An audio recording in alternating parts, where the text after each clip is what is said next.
रंगशिल्प संवादात तुमचं सर्वांचं स्वागत.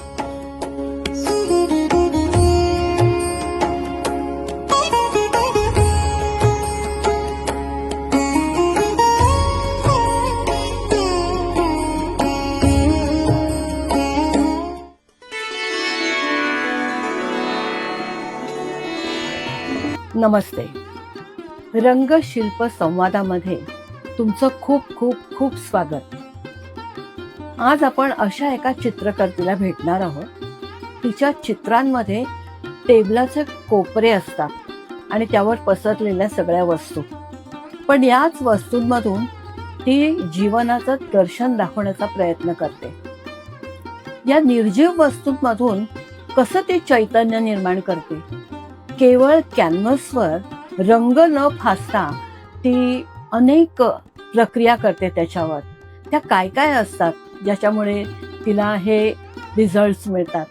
आज आपण तिलाच विचारूया. विशाखा आपटे, नमस्ते. नमस्कार. विशाखा, तुझं स्वागत आहे आमच्या कार्यक्रमामध्ये. खूप खूप धन्यवाद. आता मला सांग की तू जे मध्ये होतीस, फाईन आर्ट्स केलं तू, आणि मग पुढे काय केलंस?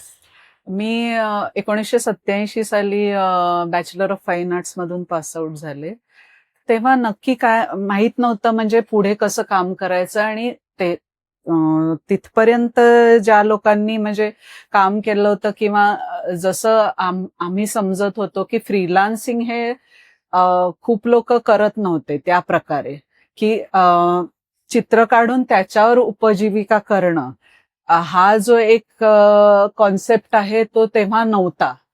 तर मग आम्हाला पण असं वाटायचं की उपजीविकेसाठी काहीतरी करायला लागेल, की कुठेतरी नोकरी करायला लागेल. चित्रकला साईड बाय साईड करून मग प्रदर्शनं करायची आणि असं चालू ठेवायचं, म्हणजे आर्ट फॉर आर्ट's सेक. बरोबर. तर पण मग म्हणून मी पहिल्यांदा जॉब करत होते काही दिवस शाळेमध्ये. मग वेगवेगळ्या गोष्टी करून पाहिल्या, छोटे कोर्स केले काही, जसं हे स्क्रीन प्रिंटिंगच्या थ्रू काहीतरी करूया, म्हणजे एक तर स्वतःच्या पायावर उभं राहता येईल आणि मग चित्रकला पण कारण चित्रकलेच्या बाबतीत एक आपल्या डोक्यात एक आदर्शवाद आपल्याला जे शिकवतात त्याच्याप्रमाणे, की स्वतःला वाहून घेणं त्या गोष्टीला आणि ते परस्यू करणं, म्हणजे त्याच्यामध्ये एक्सलन्स मिळवून मग ते प्रदर्शित करणं. त्या काळामध्ये बरीचशी मंडळी फाईन आर्ट्सचा कोर्स झाल्यावर ATD करत होते, आर्ट टीचर डिप्लोमा, कारण पटकन नोकरी मिळते. हो. मग तुला नाही ते करावं असं वाटलं?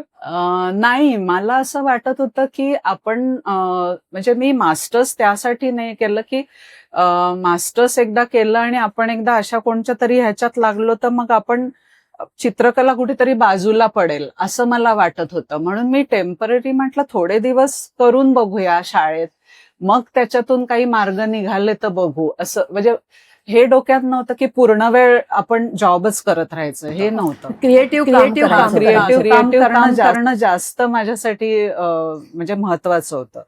म्हणून मी ऍक्च्युली मग मास्टर्स तेव्हा संध्याकाळच्या बॅचेस सुरू झाल्या होत्या. बर. ह्याच्या म्हणजे फाईन आर्ट्स. फाईन आर्ट्सच्या म्हणजे MFA सुरू झालं होतं. ते विचार होता, पण मग म्हटलं की जर आपल्याला कामच करायचंय तर मग तिथे जाऊन करणं काय, एखाद्या विषयात मास्टर्स करण्यापेक्षा घरीच किंवा आपण जे करतोय त्याप्रमाणे करणं ठीक आहे. तर पण मग तुला ही चित्रकलेची प्रेरणा तुमच्या फॅमिलीत कोणी होतं का? माझ्या आईच्या आत्याचे मिस्टर होते केशव वेलणकर म्हणून. तर ते त्यांनी जे मधनं केलं होतं आणि ते SNDT मध्ये प्रिन्सिपल होते, जे जुनं SNDT होतं तिथे. त्यांनी जे मधून काय केलं होतं? फाईन आर्ट्स केलं होतं. ओके.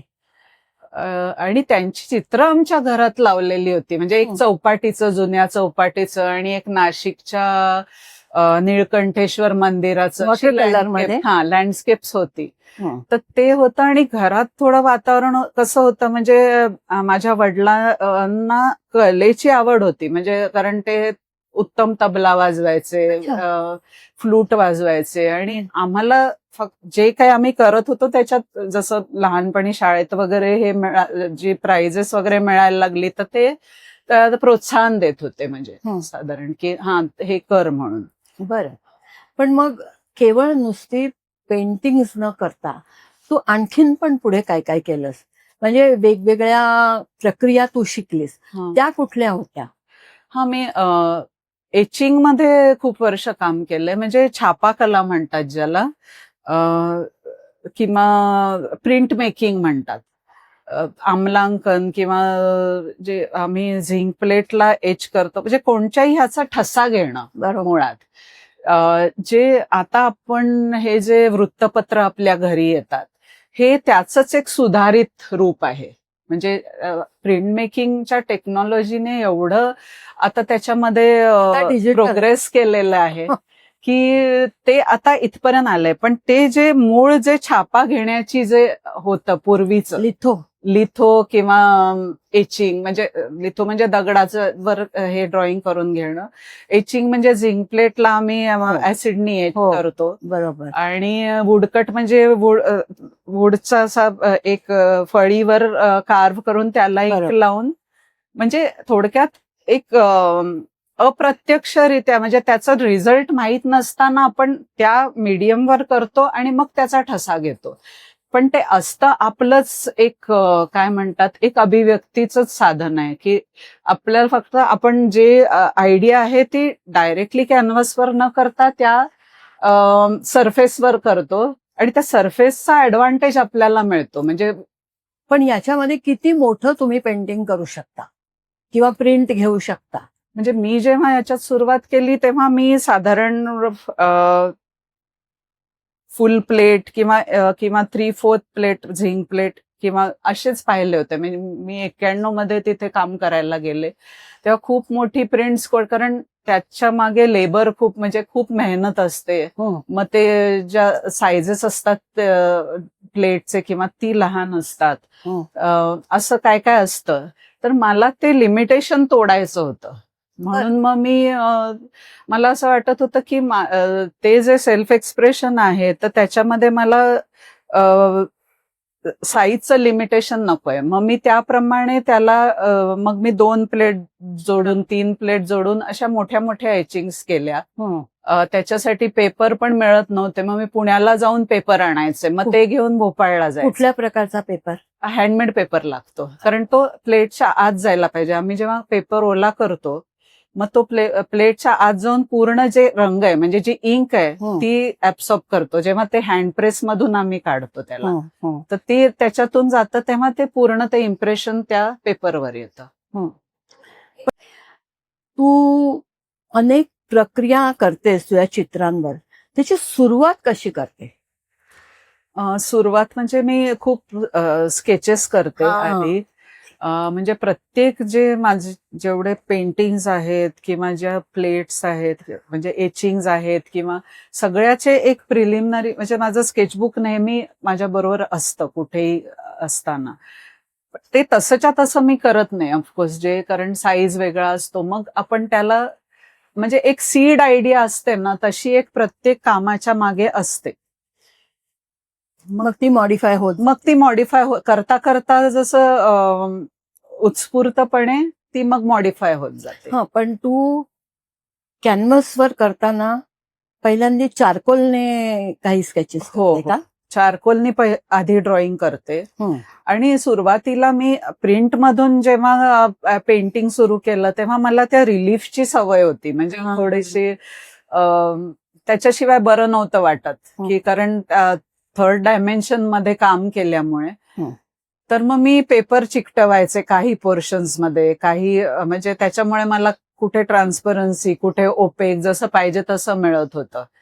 मग पुढे पुढे मग मी ते चिकटवणं बंद केलं, कारण मला असं वाटलं एखाद्या ह्याच्यात अवलंबून राहणं बरोबर नाही. म्हणजे मग आपण दुसरं काही करू शकत नाही, मग त्याच्याशिवाय पण करता यायला पाहिजे. पण मग 3 डायमेन्शनल रिझल्ट येण्यासाठी तू काय करत होतीस? काय वापरत होतीस? कशा तुझ्या स्टेजेस होत्या वेगळ्या वेगळ्या? हा, पेंटिंग म्हणजे एचिंग मी जेव्हा करत होते, मग काही वर्षांनी मी थोडंसं मला असं वाटलं की कोलोग्राफी म्हणून आपण जेव्हा कॉलेजला होतो तेव्हा पहिला जो प्रिंट मेकिंगचा जो लेसन असतो तो कोलोग्राफी, म्हणजे जस्ट कोलाज करायचं आणि त्याची प्रिंट घ्यायची, म्हणजे जे आपण त्याच्यावर चिकटवू ते तसंच्या तसं त्याच्यावर येतं, त्याचे इम्प्रेशन्स येतात. तर त्याच्यात त्यावेळी फारसं कोणी काम केलेलं नव्हतं आणि मी खूप वर्ष एचिंग करत होते, तर मला ते थोडंसं मोनोटोनस झालं होतं. तर म्हणून मी म्हटलं आपण कोलोग्राफीत काम करून बघूया. तर 98 ते 2000 मी 2 वर्ष कोलोग्राफी करत होते. मग ते करता करता मला असं वाटलं ती प्लेट जी आहे, म्हणजे रंग लावल्यावर तेच एक it is like a painting. So मग मी त्या प्रकारे पेंटिंग करायला सुरुवात केली. म्हणजे एक एक कलर प्रमाणे ते जावं लागतं त्याच्यावर, की कलर प्रमाणे पेंटिंगला पण हे करतो? पेंटिंगला सुद्धा म्हणजे थिक हँडमेड घेऊन त्याला कार्व करून त्याच्यावर कोलाज करून अशी पेंटिंग्स करायला लागले मी. आणि पेंटिंग मध्ये म्हणजे कोलोग्राफी आणि अशा प्रकारच्या पेंटिंग मध्ये हा फरक होता की कोणते आपण प्रिंटचं मीडियम करतो तेव्हा त्या प्लेटवर केल्यावर तिथे दुसरा रिझल्ट मिळतो. पण जेव्हा I am treating it like a painting, मग मला त्या रिझल्टचा विचार करायची गरज नाही, की कारण हे इनडायरेक्ट प्रोसेस आहे, ही डायरेक्ट प्रोसेस आहे. So I can play with it more. पण म्हणजे आपल्या मनामध्ये ठरवलंय आपण, तसेच रिझल्ट मिळतात की काहीतरी वेगळे मिळतात? मग काही वेळा तुम्हाला डिप्रेशन येतं का, की आपल्याला पाहिजे तो ते नाही आलं?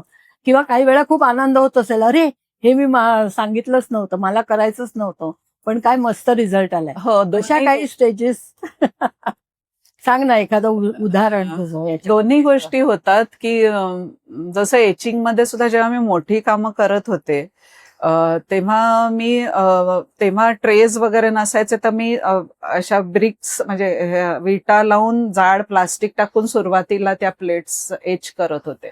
मग त्याच्यात काय व्हायचं की कधी कधी जास्त एच व्हायचं, किंवा आपण जे विचार केला आधी एक प्रूफ प्रिंट काढली, खूप चांगली आली, पण अजून काहीतरी चांगलं करूया, त्या नादामध्ये कधी कधी प्लेट्स बिघडल्या, मग पुढे त्याची प्रिंट्स आली नाहीत. तर असं पण होतं कधीतरी. बरं. पण मग तू भारत भवनला कधी गेलीस आणि का गेलीस? मी भारत भवनला 1991 मध्ये गेले. मी भारत भवनचं नाव आधी ऐकलं होतं की भोपाळ. हा, भोपाळ. की असं एक आर्टिस्ट सेंटर आहे जिथे तुम्ही राहून काम करू शकता. पण म्हणजे असं इमॅजिन कारण ते भोपाल गॅस ट्रॅजेडी वगैरे झालेली होती, त्याच्यामुळे तेवढं कोणाला काही माहिती नव्हतं. पण मी 1990 मध्ये माझ्या बहिणीबरोबर भारत भवन बघायला गेले, जी आर्किटेक्ट आहे, आणि तिचं केस स्टडी भारत भवन होतं. तर जेव्हा मी प्रत्यक्ष भारत भवन पाहिलं आणि तिथल्या फॅसिलिटीज पाहिल्या, तेव्हा मला वाटलं इथे काम करायला यायला पाहिजे. तर मग मी परत आल्यावर मग सुरुवातीला मी 2 महिने काम करायला गेले तिथे. मग जसं आवडलं आणि मग ते कंटिन्यू करत गेले, कारण मलाही माहित नव्हतं की मी प्रिंट करून त्याच्यावर सर्व्हाइव्ह करू शकेन की नाही. सो पण मला वाटत होतं की आपण चांगलं काम करायला पाहिजे आणि आपल्याला ह्याच्या थ्रू स्वतःच्या पायावर उभं राहायचंय. मग त्याप्रमाणे मी त्याच्यात काम करत गेली आणि त्याच्यातून मार्ग निघत गेली बेसिकली. फारच छान कॅम्पस आहे तो भारत भवनचा, मला खूप आवडला होता. मी 99 साली तिथे गेले होते काही पेपर प्रेझेंट करायला. हे तू भारत भवनला जाऊन केलं, पण माझ्या मनात असं आलं की MS युनिव्हर्सिटीला पण या प्रकारचे कोर्सेस होते, तर तिथे तुला जावंसं नाही का वाटलं? नाही, मला मुळात कोर्स करायचा नव्हता. मला असं वाटत होतं की आपल्याला काम करायचं, अनुभव पाहिजे होता. हा, म्हणजे आपल्याला स्वतःसाठी ऍज अ सेल्फ एक्सप्रेशन, म्हणजे काय वोकेशन म्हणून, म्हणजे हे माझी जास्त जवळची आवड आहे. असं मला ते काम करायचंय आणि मग ते लोकांसमोर मांडायचंय. आणि म्हणून मी तो विचार नाही केला.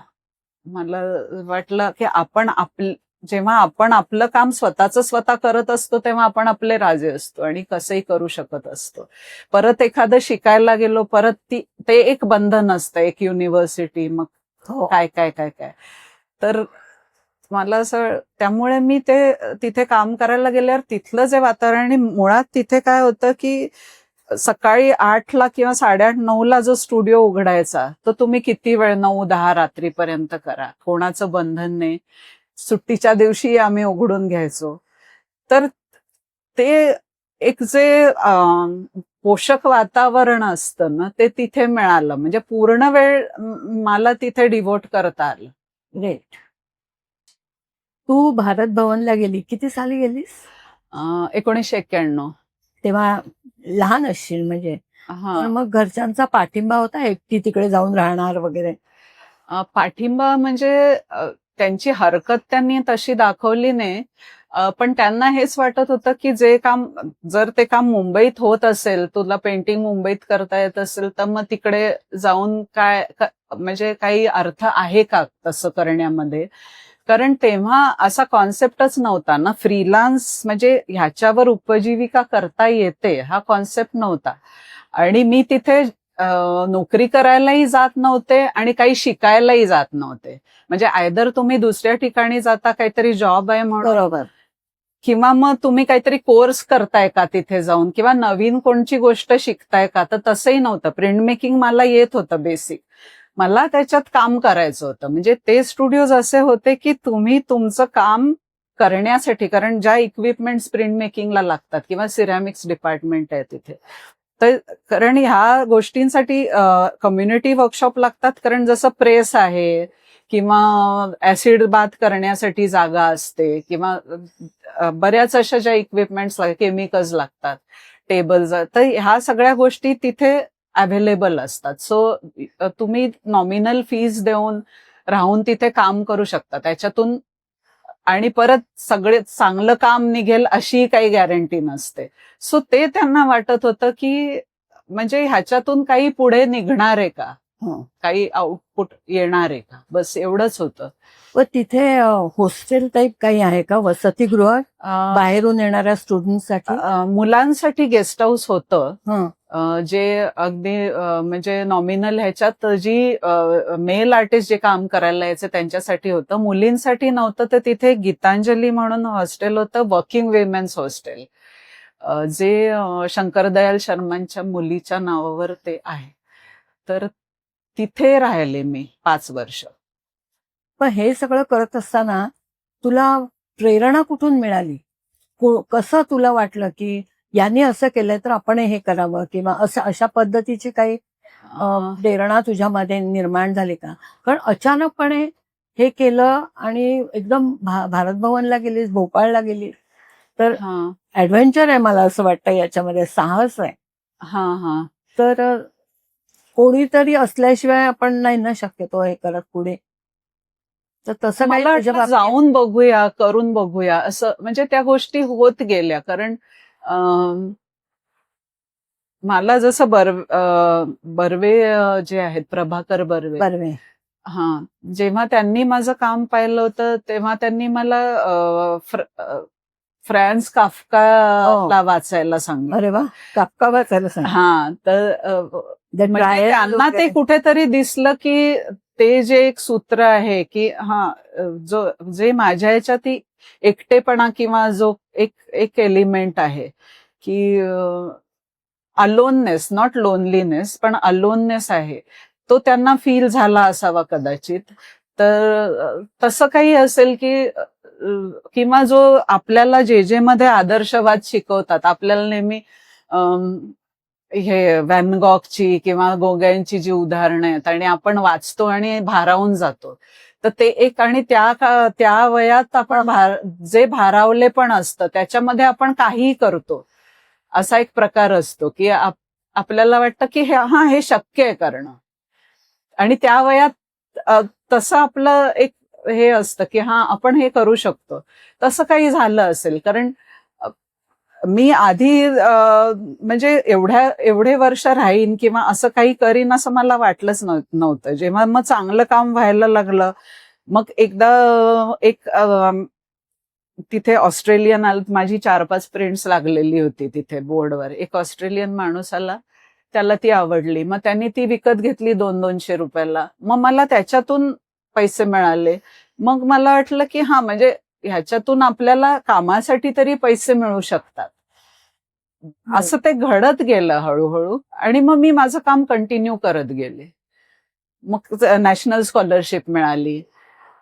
असं काही ना काही, जिथे माझी एचिंग हँग झाली तिथे अवॉर्ड मिळालं किंवा विकलं गेलं, हो.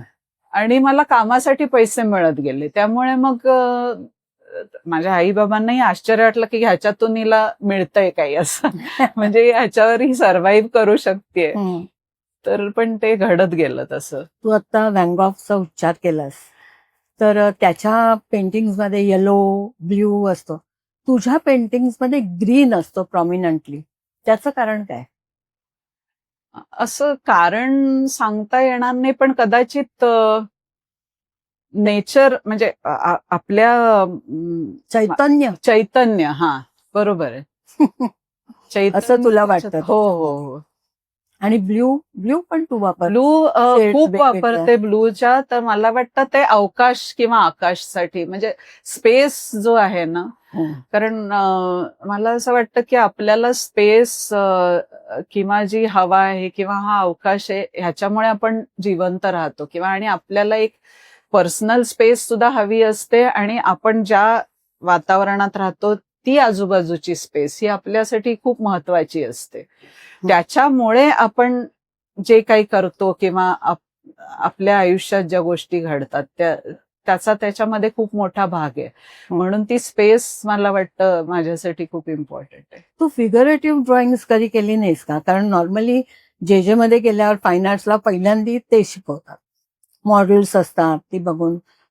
तर ते केलंस का तू? किंवा ते केल्यानंतर तुला असं वाटलं की मला काहीतरी वेगळं करायचंय, कॉम्पोजिशन्स करायचे, किंवा असं काही झालं का? नाही, सुरुवातीच्या माझ्या कामामध्ये सिंगल फिगर असायची, म्हणजे फिमेल फिगर जी एक असायची, विच रिप्रेझेंटेड माय सेल्फ. मग हळूहळू आपल्या पण त्याच्यात एलिमिनेट होत गेला आणि फक्त पाय राहिले त्याच्यामध्ये. आणि मग सुरुवातीची तुम्ही माझी एचिंग्स पाहिली तर पाय म्हणजे ते माझं अस्तित्व, कारण आणि मला असं वाटतं ते तसं झालं कारण मला सौंदर्य दाखवायचं नव्हतं शरीराचं, मला एक अस्तित्व दाखवायचंय. एक माणूस त्या फ्रेममध्ये आहे, काहीतरी एक अस्तित्व आहे त्या स्त्रीचं किंवा पुरुषाचं किंवा जे काय असेल ते, आणि त्याच्या आजूबाजूला असलेलं जे असं म्हणतंय, म्हणजे ज्याच्यामध्ये त्याचं ते एक राहणं किंवा ते जे काही क्षण आहेत जगण्याचे, मग त्याच्यामध्ये ज्या गोष्टी येतात, जसं मी स्वतःला जेव्हा दाखवत होते, मग माझा असा ठेवलेला एप्रन किंवा एक खिडकी असेल, थोडासा त्याचा भाग असेल, पण ज्या गोष्टी येतात त्या पूर्ण येत नाहीत, त्या स्पेसच्या बाहेर पण जातात त्याच्यामध्ये. कारण ती बाहेरची जी स्पेस आहे ती ही अभिप्रेत आहे, म्हणून त्या बाहेर जातात, त्या पूर्ण कधी आतमध्ये नसतात. चौकटी बाहेरचंही मला अभिप्रेत असतं.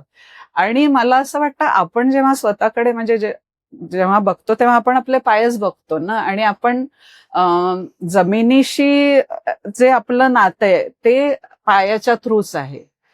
आणि तेव्हा मी माझ्या पायावर उभं राहायचा प्रयत्न करत होते, त्यामुळे सुद्धा कदाचित ते पाय आले असतील, आणि ते खूप दिवस माझ्या कामात राहिले. विशाखा, तू म्हणालीस की तू काफका वाचलंस, कुठचं द ट्रायल वाचलं का? कुठचे ट्रायल वाचलं, कासल वाचलं, आणि शॉर्ट स्टोरीज आहेत जे मेटामॉर्फोसिस वगैरे ते वाचल्यानंतर तुझ्यावर काही परिणाम झाला का? तुझ्या कलेवर काही परिणाम झाला का? तसं म्हणजे असा डायरेक्ट परिणाम सांगता येणार नाही, पण मला असं वाटतं काहीतरी जे एक जीवनाबद्दलचं मधलं ज्या काही गोष्टी त्याच्यामध्ये आहेत, किंवा मग नंतर मी कामू पण वाचलं, किंवा कृष्णमूर्ती आधीच वाचले होते जेव्हा कॉलेजला असताना वगैरे, अल्बेर कामू. अल्बेर कामू. तर मला वाटतं त्याच्यामुळे आपण जीवनाकडे तिऱ्हाई दृष्टीनेही बघायला शिकतो, की आपण त्या वाहून जात घडणाऱ्या नाही. घटनांबरोबर वाहून जात नाही, त्याच्याकडे एक त्रयस्थाच्या दृष्टीने बघायला शिकतो. मग त्याचा तुझ्या पेंटिंगमध्ये काही हो, झालाच असणार. बरं, तू म्हणालीस की मी सुरुवातीच्या काळात फिगरेटिव्ह करत होतीस, नंतर तुला ते नाही करावंसं वाटलं, बरोबर? नाही, ते म्हणजे आपल्या आपण डिस्टॉर्ट होत गेल्या त्या गोष्टी. म्हणजे मी प्रयत्न नाही केले त्याला ॲबस्ट्रॅक्टकडे नेण्याचा. ते आपोआप त्याच्यातून काही गोष्टी वजा होत गेल्या आणि काही अधिक होत गेल्या त्याच्यामध्ये. आणि जसं आपण जसंच्या तसं कधीच करू शकत नाही. जे देवाने जे निर्माण केलंय ते आपण, ते जेव्हा आपण एखादं लँडस्केप करतो किंवा काही करतो त्याच्यातही ॲबस्ट्रॅक्शन असतंच, कारण आपण जसंच्या तसं कधी करूच शकणार नाही. एखादी गोष्ट कमी करतो, हे करतो, म्हणजे त्याच्यामध्ये अजून काहीतरी ॲड करतो. तर त्यामुळे मला त्याच्यामधल्या त्या फॉर्म्समधलं जे पाहिजे तेवढंच मी ठेवलं आणि बाकीचं काढत गेले. मग त्याच्यामध्ये जे फॉर्म्स आहेत ते वेगवेगळे, आणि मग ते त्यांच्यावर जे नंतर जी मी कामं केली त्याच्यात मग तो तुटलेला तुकडा ह्याचा, म्हणजे टेबलाचा, किंवा जे तुम्ही म्हणत होतात खिडकी, किंवा कारण काय आता सगळीकडे रिडेव्हलपमेंट तेव्हा आमच्या इथेही चालू होती आणि भोपाळला सुद्धा घरं पडत होती. तर मग तो जो, मला असं वाटतं की जे पेरिश होणं आहे ना प्रत्येक गोष्टीचं, आणि परत नवीन निर्माण होणं, तर ते पण माझ्या कामामध्ये कुठेतरी आहे. एचिंग पासूनच आहे, कारण एचिंग करताना सुद्धा मला असं ते जे ॲसिड त्या प्लेटला जे बाईट करतं किंवा खाताना ती जी प्रोसेस आहे ती प्लेट अशी जात असते आणि मग त्याच्यातून नवीन ते आकार निर्माण होत असतात. कारण मी डीप एच करते, तर ते that use to give me pleasure, you know. So मला असं वाटतं की ह्या गोष्टीचे सायकल आहे ना, ते पण कुठेतरी माझ्या ह्याच्यात येतं की ती जे फॉर्म्स मी घेते ते कधीच परफेक्ट नसतात, त्याच्यामधलं इम्परफेक्शन सुद्धा मला दाखवायचं असतं. तेच मला तुला विचारायचं होतं की ही जी क्रिएटिव्ह प्रोसेस आहे त्याच्यामध्ये बराच वेळ जात असेल, तर त्याच्यासाठी धीर पाहिजे, संयम पाहिजे, तर हे सगळं असायलाच पाहिजे, बरोबर? तुझा काय अनुभव आहे या बाबतीत? हो, आणि मला वाटतं मी भोपाळला राहिल्यामुळे म्हणजे, आणि भोपाळ हे पण एक संथ शहर आहे आणि मी पण संथ आहे, म्हणजे संथ काम करणारी आहे, म्हणजे तर त्याच्यामुळे म्हणजे मी हळू अगदी वेळ घेऊन असं इव्हन शाळेत असताना माझं नेहमी 10 मार्काचा पेपर राहायचा की चांगलं अक्षर काढायच्या ह्याच्यामध्ये. तर म्हणजे मी प्रत्येक गोष्ट खूप वेळ देऊन करते. आता जसं ऑइलमध्ये करते ते सुद्धा त्यालाही खूप वेळ लागतो, किंवा प्रिंट मेकिंग सुद्धा खूप टाईम कन्झ्युमिंग आहे. तर मला वाटतं त्याच्यामुळे कदाचित ते तसं होत असेल, म्हणजे आपोआप होत असेल. तू हे जे करतेस वेगळी पद्धत काहीतरी, म्हणजे एचिंग पण आहे त्याच्यामध्ये, प्रिंट मेकिंग आहे हे, तर आणखीन कुणाला तरी हे द्यावं, आणखीन अशी मुलं, विद्यार्थी, चित्रकार तयार व्हावेत असं तुला वाटत नाही का? आणि वाटत असेल तर त्याच्यासाठी तू काय करतेस? वाटतंच म्हणजे, आणि खूप लोकांनी प्रिंट मेकिंग करावं असं वाटतं, आणि ते लोकांपर्यंत पोचावं, कारण हे मीडियम खूप चांगलं आहे. पण लोकांचा असा समज आहे की प्रिंट म्हणजे जे मॅगझिन किंवा असं काही मुद्रण म्हणजे काहीतरी छापलेलं असं, किंवा पोस्टर म्हणतात लोक. जेव्हा एक्झिबिशन बघायला येतात तेव्हाही त्यांना समजत नाही की प्रिंट म्हणजे नक्की काय आहे. तर मी जितके वर्ष भारत भवनला होते, म्हणजे तेव्हा जी कॉलेजमधनं शिकायला वगैरे मुलं यायची, म्हणजे थोडे दिवस काम करा, कारण कॉलेजेसमध्ये तेव्हा फॅसिलिटीज नव्हत्या किंवा शिकवणारेही नव्हते प्रिंट मेकिंग. जे वगैरे सोडलं तर बाकी नागपूर, औरंगाबाद किंवा दुसरे देश, म्हणजे दुसरे जे प्रांत आहेत, आसाम, इकडून तिकडून दिल्ली, तिथूनही मुलं यायची, बडोद्याहूनही यायची, किंवा बडोद्यात ऍडमिशन पाहिजे असेल तर मुलं यायची काम करायला, तिथे पोर्टफोलिओ बनवायला, खेरागडची यायची. तर मग इन्फॉर्मली खूप मुलांना गाईड केलंय टेक्निक वाईज किंवा असं. कुठे जाऊन शिकवलं नाही, पण आणि वर्कशॉप्स पण कुठे बोलावलं तर तिथे घेतलेले आहेत. मग म्हणजे त्याच्यासाठी तू हे सगळं साहित्य घेऊन जाते? नाही, ते itching चं हे? तिथे कॉलेजमध्ये प्रोव्हाइड करतात. जसं खैरागडला सुद्धा एक वर्कशॉप होतं, नंतर नागपूरला त्यांनी घेतलं होतं. आता इथे वसईच्या कॉलेजमध्ये त्यांनी 2020 मध्ये घेतलं होतं. बरं. वसई विकासिनीमध्ये 4 दिवसाचं एचिंगचं एक शिबिर घेतलं होतं मुलांसाठी. किती कसा रिस्पॉन्स होता? खूप छान होता. म्हणजे मुलांकडून म्हणजे मुलांची इच्छा आहे हो. असं काहीतरी वेगळं करण्याची. रिसेंटली रचना संसदमध्ये पण मी एक वर्कशॉप घेतला होता 5 दिवसाचा, ज्याच्यामध्ये एचिंग शिकवलं होतं मुलांना. तू पपियर मॅशेमध्ये पण काही काम करते? हो. मी जेव्हा पेपर तुम्हाला सांगितलं ना, कोलाजेस करायला लागले, तेव्हा मला असं वाटलं की ह्याच्यामध्ये अजून रिलीफ करून बघू. मग घरात जे असे पॅम्पलेट्स येतात किंवा वेस्ट पेपर्स येतात ते भिजवून मी घरी पेपर मेशे बनवायला लागले आणि कामं करायला लागले. पण त्याचा उपयोग तू पेंटिंग मध्ये केला की नाही, त्याची वेगळी रिलीफची वर्क्स केली. अच्छा. आणि आधी मी तसंच त्याला शेप देऊन बनवायचा प्रयत्न केला, तर ते थोडंसं स्टिफनेस येत नव्हता, म्हणून मग मी क्ले मध्ये बनवायला लागले आणि मग त्याचं पीओपी मध्ये मोल्ड काढून मग त्याचे तशी वर्क्स केली. ते भोपाळलाच करत होते. ती स्कल्पचर्स आहेत रेग्युलर? हा, स्कल्पचर्स सारखीच आहेत. म्हणजे बऱ्यापैकी त्याला रिलीफ आहे. पण काय त्याचे काही टॉपिक्स, काही विषय? त्याच्यातही मी आणि माझ्या आजूबाजूचं हे जे काय आहे वातावरण किंवा पण अर्बन सराउंडिंग, म्हणजे शहरी सगळं. बरं. शहरी वातावरण. आता याच्यामध्ये तुझा पती याची तुला काही मदत होते का? हो. मदत म्हणजे एक आपला लाईफ पार्टनर जेव्हा आर्टिस्ट असतो तेव्हा मला वाटतं खूप फरक पडतो. कारण आम्ही एकमेकांचं म्हणजे एकमेकांना कामं दाखवून विचारू शकतो कसं वाटतंय आणि त्याच्यावर चर्चा करून काम करू शकतो. समविचारी असतील तर, नाहीतर? बरोबर आहे. तसं समविचारी असल्यामुळेच लग्न केलं, त्याच्यामुळे. अच्छा. तो पण हेच करतो एचिंग? हा, त्यांनी खूप वर्ष लिथोग्राफी केलंय. अच्छा. हा, मी एचिंग करत होते आणि त्याची काम करायची पद्धत माझ्याहून अगदी विरुद्ध आहे. म्हणजे तो खूप स्पॉन्टेनियसली, म्हणजे उत्स्फूर्तपणे जे काम करतो आणि माझं एकदम उलट आहे. मी जसं सांगितलं, फार हळू मेटिक्युलसली आणि असं काम करते. पण म्हणजे तो आर्टिस्ट असल्यामुळे आमचं असं ते जे लग्न आहे ते असं सरधोपट असं लग्न नाहीये असं मला वाटतं. आम्ही भारत भवनलाच भेटलो आणि तसा त्यालाही काम करायचं होतं. तो तिथे ते पण मुंबईच आहे? नाही, तो आहे अमरावतीचा, पण त्यांनी औरंगाबाद स्कूल ऑफ आर्ट मधून केलंय शिक्षण आणि मग बडोद्यामध्ये त्यांनी मास्टर्स केलंय प्रिंट मेकिंग मध्ये. MSU ला. अच्छा. राजेश आंबाळकर.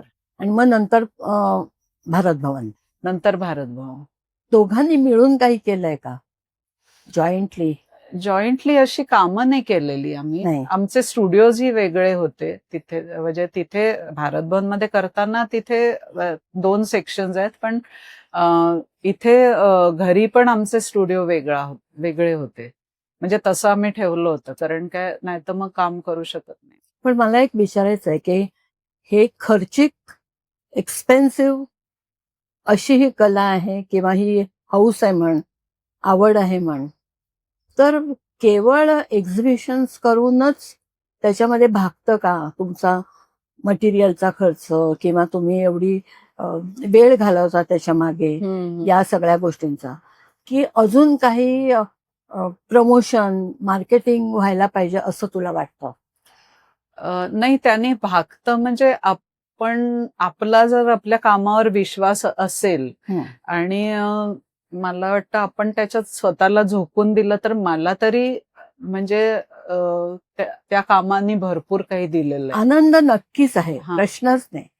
पण नुसत्या आनंदाने भागत नाही तर आणि हे पण म्हणजे मी सर्व्हाइव्ह करू शकलेले आहे ऍज अ फ्रीलान्स आर्टिस्ट. म्हणजे मला जसं मी म्हणजे पहिलं माझं जे एक्झिबिशन झालं ह्याला जहांगीर आर्ट गॅलरीला 96 मध्ये सोलो एक्झिबिशन झालं. त्याच्यातूनही म्हणजे माझी काही कामं गेली ज्याच्यामुळे मला पुढे काम करायला सपोर्ट मिळाला. मग 97-98 मध्ये इन्सिडेंटली मी एक माझं जी मोठी मी ट्रिप्टिक कामं केली होती त्याच्यापैकी एक फिनलंडमध्ये म्युझियम मध्ये सिलेक्शन झालं आणि ते त्यांनी विकत घेतलं. असं काही ना काही होत गेलं. त्याच्यामुळे मला माझा तिथे स्टुडिओही सेटअप करता आला भोपाळला आणि कामही करता आलं. आणि भोपाळ मग तेवढं महाग नव्हतं मुंबईसारखं. नक्कीच. बाकी गोष्टी असल्या तरी सगळ्या गोष्टी जवळ होत्या. म्हणजे बाकी महागाई तशीच आहे खाण्यापिण्याच्या गोष्टी आणि ह्याची, पण जे कम्युटेशन आहे म्हणजे तिथल्या तिथे सगळ्या गोष्टी असल्यामुळे कामाला जास्त वेळ देता येतो. ट्रॅव्हलिंग आणि ह्याच्यामध्ये आणि थकण्यात जात नाही वेळ.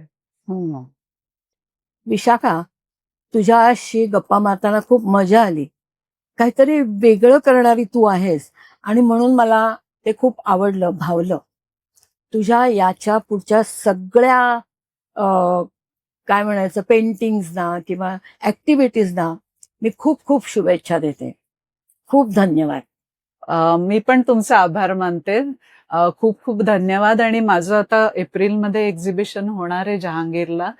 तर जे कोणी पाहत असतील आणि आपण सुद्धा नक्की या. आम्हाला असं वाटतं की तुम्हाला माझं काम आवडेल. नक्की.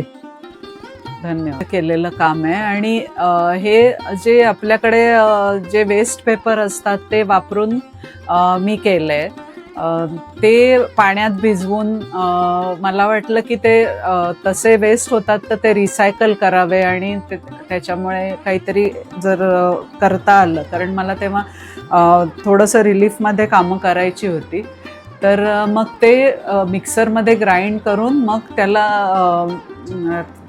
आकार दिलेला आहे. मी हे करताना पल्प बनवल्यानंतर आधी क्लेमध्ये म्हणजे मातीमध्ये या गोष्टी बनवून मग त्याचा मोल्ड प्लॅस्टर ऑफ पॅरिस मध्ये मोल्ड काढून मग त्याच्यात पेपरमेशे लावून असे हे कामं केलेत.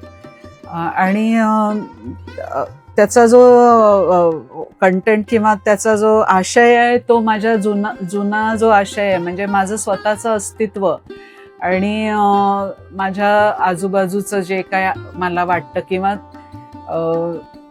जे वातावरण आहे किंवा ह्याच गोष्टी त्याच्यामध्ये येतात. हे जे माझं पेंटिंग आहे ह्याच्यामध्ये पुस्तकाचा फॉर्म आहे पण आणि नाहीये पण. ती पुस्तकं पडतायत किंवा आणि मग आजूबाजूला जे काही तयार झालंय एक स्पेस च्या सारखी तयार झाली आहे. आणि हा एक कपड्याचा किंवा असं इतरत्र विखुरलेल्या काही गोष्टी आहेत, कपडे आणि बाकीच्या गोष्टी. आणि मागे स्पेस आहे आणि ते स्पेस जी इंडिकेट झाली आहे ती निळ्या रंगातून झालेली आहे. तुम्हाला काही आकार दिसतील जे आपल्या आजूबाजूला असतात नेहमी, पण ते जसेच्या तसे कधी माझ्या पेंटिंगमध्ये येत नाहीत आणि ते तसे मला अभिप्रेत पण नसतात. आणि नेहमी कुठून तरी जे जसं मागच्या पेंटिंगमध्ये निळा डोकावत होता तसा ह्याच्यामध्ये लेमन येलो जो डोकावतोय त्याच्यातून मला काहीतरी एक त्याच्यातली मिस्ट्री सजेस्ट करायची की काही गोष्टी ज्या आपल्याला समजत नाहीत पण तो एक पॉइंट आहे जिथून तुम्ही त्या चित्रामध्ये एंटर करता.